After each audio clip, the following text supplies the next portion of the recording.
రెహమాన్ గారు, నిజంగా మనకి చదువుతుంటే ప్రపంచంలో చాలా చోట్ల ఆదివాసీలు ట్రైబల్ ఉండొచ్చు, కానీ ఇంత పెద్ద gathering, world biggest tribal pest అని చెప్పి మనం ఎక్కడ చూసినా కూడా కనపడుతుంది. దాదాపు 2 కోట్ల మంది 4 రోజుల టైంలో అటెండ్ అవుతారు. ఎవ్రీ 2 ఇయర్స్కి ఒకసారి జరుగుతుంది. మనం రిపీటెడ్గా చూస్తూ ఉన్నాం.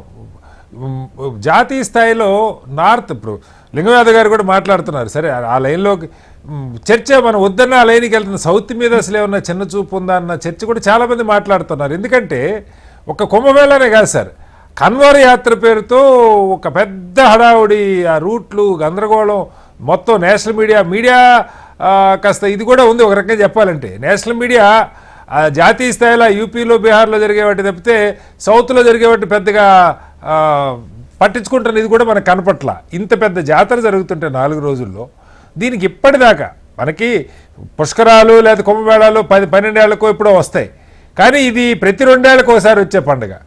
ఒకే రోజు దాదాపు 60-70 లక్షల మంది అటెండ్ అవుతారు కీలకమైన రోజుల్లో, చివరి రోజుల్లో ముఖ్యంగా.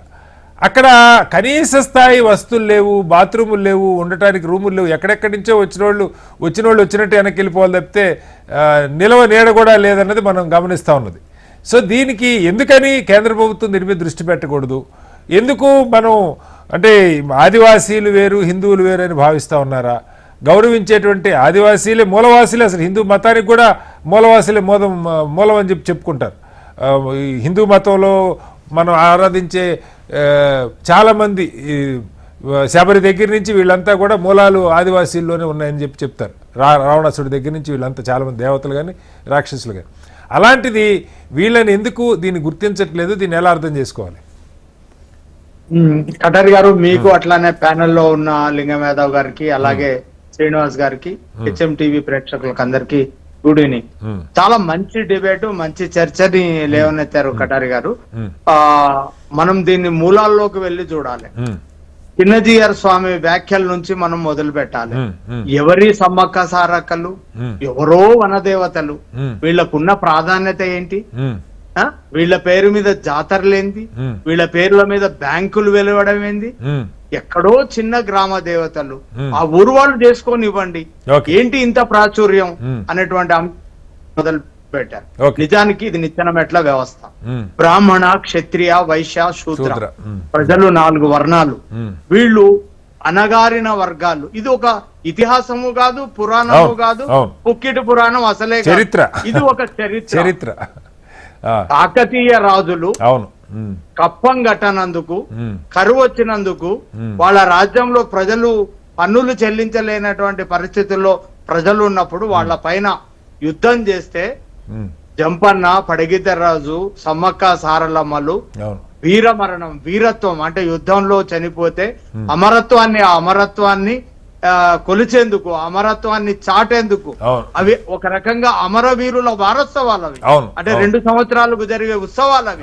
అంటే అమరత్వం కూడా చాలా రమణీయమైనది, అమరత్వం చాలా గొప్పది. అంటే తన రాజ్యం కోసం, తన ప్రజల కోసం, నా ప్రజలు పన్నులు కట్టలేరు అని చెప్పినందుకు వాళ్ళను బలి తీసుకున్నటువంటి ఒక దుర్మార్గమైనటువంటి యుద్ధానికి వ్యతిరేకంగా ఆ ప్రజలు స్మరించుకునేందుకు, వాళ్ళ త్యాగాలను గుర్తు చేసుకునేందుకు, పుష్కరం కాలం తర్వాత వచ్చే మేళాలు కానివ్వండి, మిగతా విషయాలు, లేకపోతే కుంభమేళాలు, ఇటువంటివన్నీ పక్కన పెడితే 2 ఏళ్లకోసారి 2 కోట్ల మంది ప్రజలు హాజరై వాళ్ళకి నివాళులు అర్పించి అంత పెద్ద ఎత్తున ప్రజలు తరలి వస్తున్నప్పుడు, ఇదే గనక ఉత్తర భారతదేశంలో ఉండింటే దీనికి ఫారినర్స్ ను తీసుకురావడం, లేకపోతే ఇంకేదన్నా చేయడం, అంటే మనము గంగా నదిలో లేకపోతే పుష్కరాలు వచ్చినప్పుడు, మిగతా సందర్భాల్లో యమునాకు వచ్చినప్పుడు కానీ నరేంద్ర మోడీ గారు రెయిన్ కోట్ వేసుకొని వచ్చి నీళ్లలో మునిగారు. అక్కడ బ్యాక్టీరియా ఉంది ఇందులో, ఈ నీళ్లలో మునిగితే చాలా ప్రమాదం అని చెప్పి, అంటే ప్రభుత్వ సైంటిస్టులు ప్రకటించిన తర్వాత ఆయన రెయిన్ కోట్ వేసుకొని మునిగారు. అందులో వచ్చి చాలా జాగ్రత్తగా వెళ్లారు. ప్రపంచాన్నంతా అమెరికా గ్రాక్ కనిపెట్టి ఆ సందర్భంగా ఒక విస్ఫోటనం వచ్చింది. తర్వాత డీప్ సీక్ పేరుతో చైనా ఒక సంచలనం చేసింది. అప్పుడు మనం మునకలేస్తున్నాం. ఒక పూసలు అమ్మే అమ్మాయిని మారువేషంలో ఉన్న కలెక్టర్ అని చెప్పి చర్చించినటువంటి సందర్భాలు కూడా మనం చూసాం. ఏమైనా శాస్త్ర సాంకేతిక రంగాల వైపు మనం అభివృద్ధి చెందడం లేదు. అలాగే మన వారసత్వంగా ఉన్నటువంటి సంపద వీరత్వాన్ని కూడా మనం గుర్తించడం లేదు. ఓకే. అందుకు రాష్ట్ర ప్రభుత్వం ఏదో 100 కోట్లు ఉన్నటువంటి నిధుల్లో నుంచి కేటాయిస్తుంది, అక్కడికి దారులు లేవు, ప్రజలు అష్ట కష్టాలు పడి వస్తున్నారు. ఇంకో విషయం కటారి గారు, మనకి ఇక్కడ బంగారం పేరుతోటి బెల్లం ఇస్తారు. అంటే ఇక్కడ ఇది అంటే వాళ్ళు అంటే తమ తులాభారాన్ని సమర్పించుకుంటారు, తమ ఎంత బరువు ఉంటే అంత, కొంతమంది అంతకు రెట్టింపు ఇవ్వడం అట్లంతా చేస్తారు. ఇదంతా మనకు చెరుకులో నుంచి వచ్చేది. అంటే ఇక్కడ రైతులను అంటే చెరుకు పండించే రైతులకు కూడా ఒక రకమైనటువంటి ప్రోత్సాహం డెఫినెట్ గా. అంటే ఇది ఒక ప్రొడక్టివిటీ. కోట్ల మంది బంగారం సమర్పిస్తారు. మీరు అన్నట్టు అసలు ఎంత బెల్లం ఉంటుందో మనం ఊహించలేము అక్కడ వెళ్ళినప్పుడు. అవును, అది మళ్ళీ మనం మొలాసిస్ కు వాడుకుంటాం కూడా. అంటే ఇంత గొప్ప ప్రొడక్టివిటీ ఉన్నటువంటి దీన్ని బీహార్ లో ఎన్నికలు జరిగితే, లేకపోతే ఉత్తరప్రదేశ్ లో ఎన్నికలు జరిగితే మీకేం కావాలో కోరుకోండి అని వేలం పాటలు నిర్వహించేటువంటి నాయకులు ఎందుకు మనకు దక్షిణాది పట్ల ఇంత వివక్ష చూపెడుతున్నారు? ఎందుకు అంటే 2 కోట్ల మంది ప్రజలు హాజరయ్యేటువంటి ఇంత గొప్ప పండగల్ని గుర్తించకపోవడం? మనకి 8 మంది ఎంపీలు ఉన్నారు, 2 కేంద్ర మంత్రులు ఉన్నారు, ఖచ్చితంగా రిప్రజెంట్ చేయాలి, ప్రజల తరపున మాట్లాడాలి.